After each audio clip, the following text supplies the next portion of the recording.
Welcome to the Slop Farm. Enjoy the video.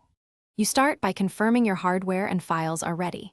You need a capable GPU and the latest drivers.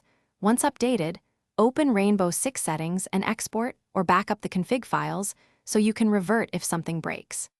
Next, switch the game to borderless or exclusive full screen and set a resolution that matches console aspect ratios, like 1280 x 720 or 16:9 downscaled. These first steps prevent conflicts and give you control over subsequent tweaks.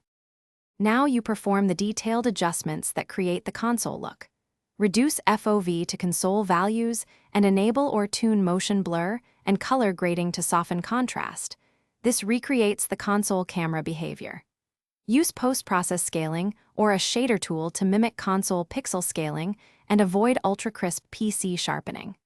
Then edit config keys for texture quality, LOD bias, and anti-aliasing. Lower some PC-specific enhancements so object pop and shader smoothness match. Finish by locking your frame rate to the console target using an external limiter or in-game cap, because stable FPS influences motion and input feel. Once locked, play for at least 10-20 minutes to check for stutter, texture pop, or artifacts. If you see problems, disable recent changes one at a time.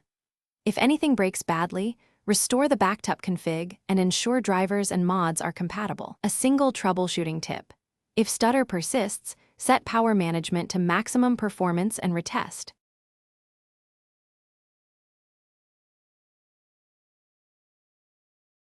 Thanks for watching. Consider subscribing if we helped you today.